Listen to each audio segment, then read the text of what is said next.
Hi everybody!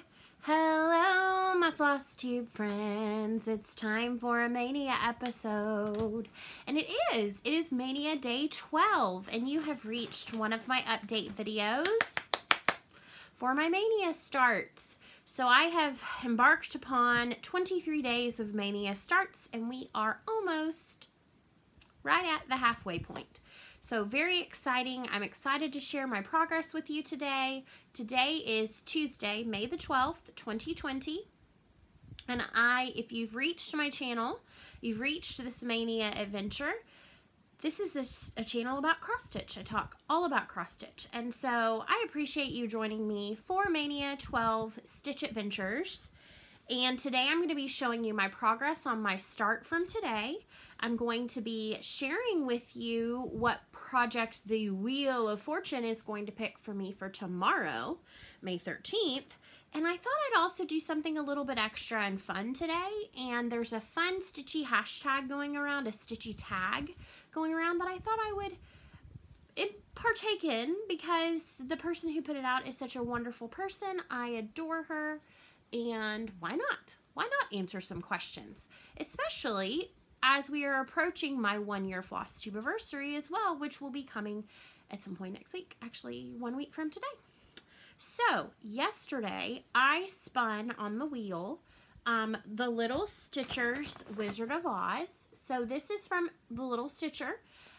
They have a shop on Etsy, which is where I purchased my PDF. However, I do also know that some shops carry theirs as hard copies. And I love this. I do find it interesting that only the lion has eyes. So to me, I think that's kind of quirky and unique. Faces are hard for me. I think a face has to be done right to look right. And so I'm perfectly fine with them being a little faceless. We'll see how I feel when I get to Dorothy. This is living in an envelope closure bag that I sewed up myself. I have made project sleeves, envelope closure bags, and I have also done now zipper bags. And zipper bags are by far my favorite, but I love this bag. And this is being stitched in the called for DMC.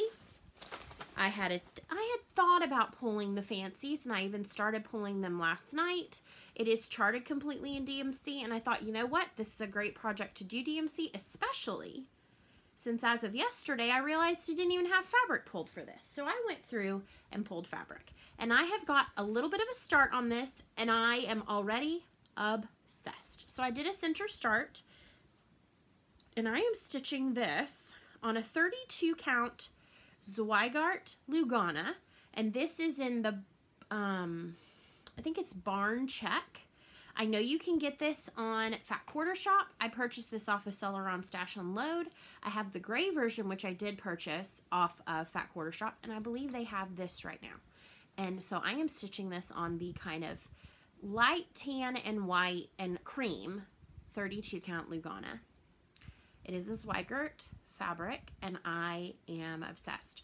So I am currently going to be working in the body, and then the top of the Tin Man's little funnel cap or oil can cap is the same as the axe. So I don't have a whole lot today. I ended up doing some of my accounting tasks for my mom's business because I am part-time accountant for her on the side, or bookkeeper. I'm not a certified accountant. I'm not a CPA. I am a bookkeeper, and I do that on the side. That is my part-time job. And so I worked on that during my breaks today. And then when I was done with my last class time Zoom, my teaching Zoom, I took little one over to hang out with the grandparents. She might be coming home tonight. I don't know if she's going to stay. She says she wants to stay. And I ended up, I've been wanting to find some more fabrics, but I don't want to go to the fabric store right now. So I went and shopped my mom's stash.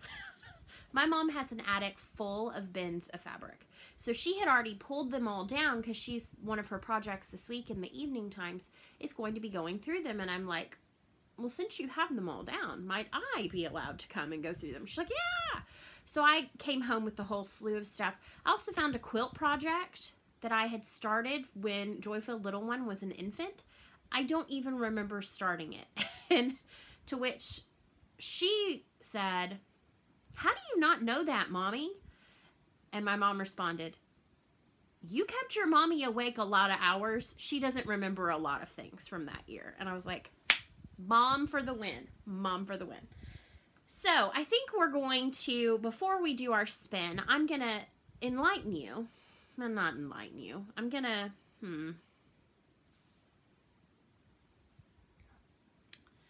I'm going to share with you the hashtag Rolodex random tag.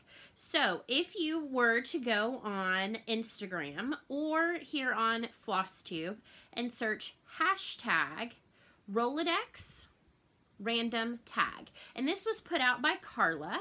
Carla is Rolodex Stitches. She's here on Flosstube. She has awesome videos. She has a bit of a potty mouth, but I get past that because she's fantastic.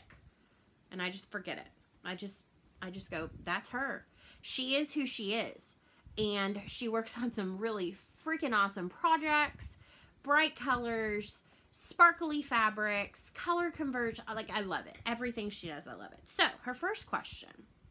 How did you come up with your Flosstube name? I have mentioned this before. So, Joyfilled Stitcher. It started as my Instagram name, first and foremost. And I started my Instagram January 2019. I came back to stitching. I have been stitching. I learned to stitch when I was 16. I'm about to be 40 this year. So 24 years, almost 24 years.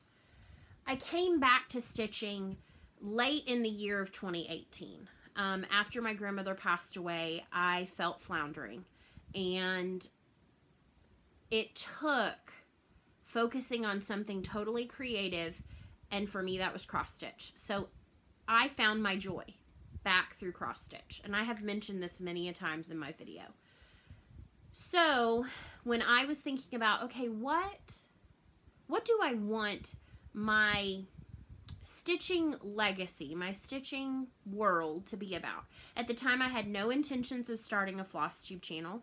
I really didn't even know much about Flosstube until shortly thereafter, about in like February or March for sure, once I had joined School of Magical Stitches. And then I really fell down the rabbit hole, and I thought, you know what, could I do this? And I hem and hawed about it for a good solid 2 months before I started. So Joy-Filled Stitcher is, I want my projects to be filled with joy, but yet my projects fill me with joy. So I am Joy-Filled Stitcher. So that's how that came about. Number 2. What is one word you would never use to describe yourself and why? A word I would never use to describe myself and why.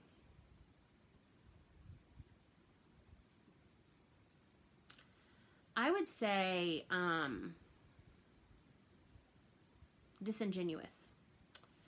I am who I am. I focus on the positives about myself as much as I can. What you see is what you get, so I am never going to be disingenuous. I'm not going to tell you I love something that I dislike. I'm going to tell you when something's bothering me, more so in real life than in, stitchy times. I'm genuine, so I'm not disingenuous. That was a double negative, but you get the point. 3, what type of music makes your teeth grind and why? I really cannot take like Texas country, where it's all about my dog ran away with my wife and they took my truck and my axe and now I'm drinking in the parking lot.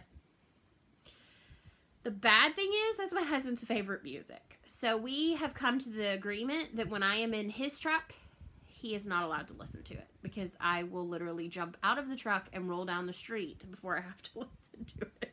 It's terrible. Number 4, if you could join any TV sitcom, which would it be and why? This is a tough one because I have always loved, there's 3 TV sitcoms I am obsessed with. Like, could watch any episode anytime. Friends, Golden Girls, and The Office. If I had to join one TV sitcom, I would say it'd for sure be Friends because they live in New York, have incredible apartments. but yet seem to not be really well off. So they've somehow like finagled that system, and just to live in New York and have these amazing friends as part of their, you know, their life, and they live their life together. I think that would be awesome. Totally awesome. I'm beyond that point in my life, though, to want to live in New York. One, it's just too much. I went and I agreed with my daughter when she said it was the pushy, honky city. But at an earlier time in my life, I for sure would have. For sure. I used to have a dream that I would go and live in Paris. Yep. Nope, not anymore. Number 5, if you could choose one animal to help you win a fight, which would it be? Most of you would probably guess that it would be a squirrel. Problem is, squirrels, not fighters. They run away. They retreat. So I would say that if I had to take an animal into battle with me, oh, I don't know. It's a tough one. I'm thinking a rhino, because a rhino is like, they'll get you. They'll knock you silly. Knock you out. Mama said knock you out. Rhinoceros said knock you out. So a rhino. Now, if I wanted a retreat partner, like somebody to bolt with me, like when the going get tough, the squirrels get going, I'd be with the squirrel. But squirrels retreat. They're like, peace out, yo. What is your go-to feel-good movie? Oh, that's a tough one, too. I'm going to tell you, I love The Holiday, which is it The Holiday? Yeah, The Holiday with Jack Black and Kate Winslet and Cameron Diaz and Jude Law. Love that movie. Another feel-good movie I love. That's one I definitely go to. But like lots of musicals, old school musicals, like Hello Dolly, Seven Brides for Seven Brothers. Like if I want to really feel good, those are the kind of things I'm going to turn on. Or some 80s movies, like Girls Just Want to Have Fun, stuff with dancing, singing. Awesome. Yes, totally. What would you sing at karaoke? Well, considering I basically karaoke on my Flosstube every week, there's a lot of songs I would sing.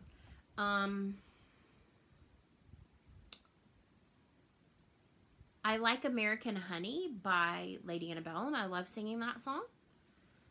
There's a lot of Christian songs I like, but I don't think those are very karaoke proof. I'm gonna tell you, if I wanted to like bust out a song and everybody like, she's the bomb, like that's amazing, be Baby Got Back by Sir Mix-a-Lot. Yep. Funny story about that. When I was teaching 3rd grade, I had a team. It was a team of 5, and we were awesome, and we were good friends, and we just giggled when we would get together for planning. Planning times often turned into just like laugh fests. Well, I relished them with the, part of Baby Got Back, and one of the teachers came in from next door and was like, I'm having a really hard time doing the benchmark testing that's going on next door because the kids are like rolling on the floor laughing. And I was like, oh, good grief. So, yeah, I won't relish you with that right now. If you were a superhero, what power would you choose and why? So we actually had this conversation at our dinner table not too terribly long ago. And I talked about how I thought, randomly, that Sophia the First had some of the best powers. Like, that's a Disney Junior show. And I think it'd be cool to be able to talk to animals. I think that would be a good one.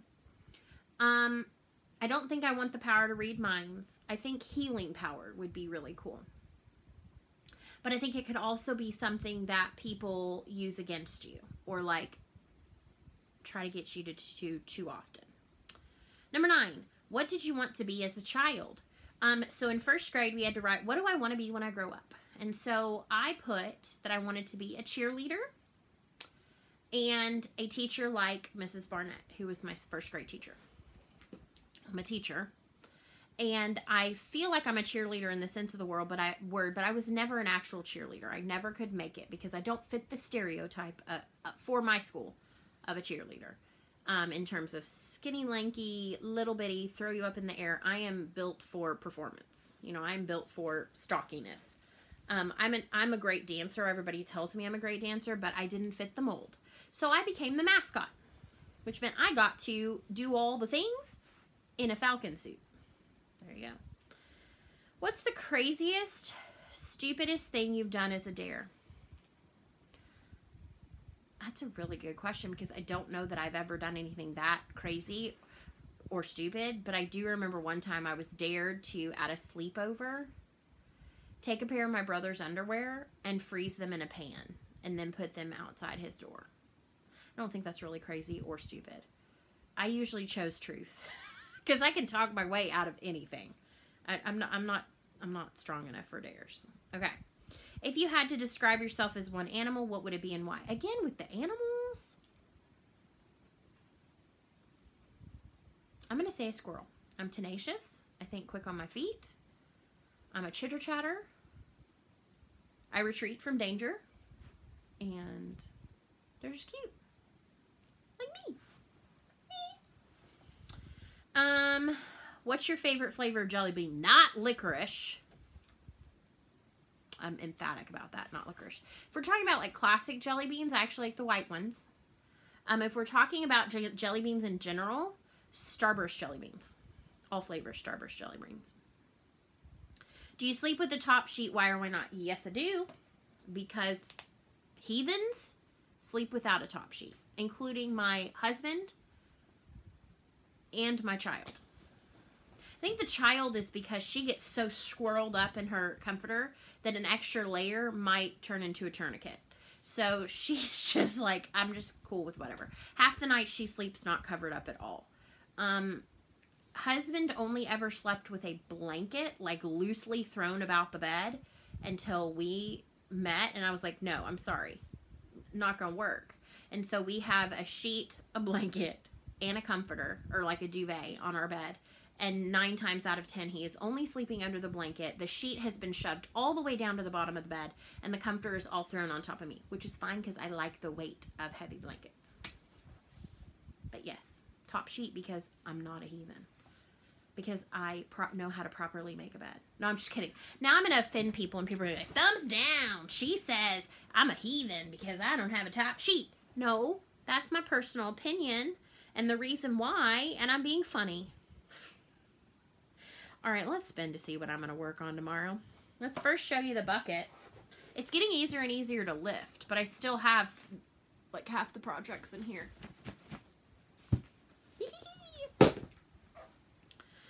And again, we're not doing a live video, obviously, because YouTube is not my friend. It is what it is. But we got to do the tags, so that's awesome. So let's spin. I need something in this quadrant, but I'm afraid I'm not going to get it. So I'm going to say I want something over here. And maybe then we'll get something in that quadrant. Come on, quadrant. Nope. Okay, I'm happy about this one. I'm happy about all of them. But I'm actually really pretty happy about this one. So this one was from Market this year. Lives in a project sleeve. This tag is wrong. This is some Café Facette. That's probably not how you pronounce it. Fabric that I got at a local quilt shop a while back. And this holds Plum Street Samplers Shepherd's Pie. This is part of Jack's Sweet Shop. And I love all Plum Street. And I think this is adorable. It has a gigantic sheep. And she's wearing a polka dot dress. I am doing conversion on this. And I am stitching this on 36 count vintage maple sugar Lakeside linens in 36 count. So it's a really pretty neutral. And then I have a swath of floss, including some DMC, including some classic Colorworks, some Weeks Dye Works. I actually think I have all my fancies on a ring. Some are called for, some are not. So there's some of them. It's really pretty. And then here's some more. Some of the DMC. So yeah. I'm excited about that one. I'm loving me some Lakeside linens. I got some in a package yesterday because 123 Stitch restocked on some. And I didn't get all of the ones I ordered, but there's some more coming. Oh, there's another one, Banana Pudding. It actually calls for one of the newest Weeks Dye Works, which was not available, and thankfully made it in time to get started tomorrow. So, I hope you're enjoying my little quick catch-ups. I hope you will go and check out Carla and see more about her hashtag Rolodex random tag. And if you have any thoughts, leave them below. And with that, I think I'm going to bid you so long, stitch well. I'll see you soon, my friends. Goodbye.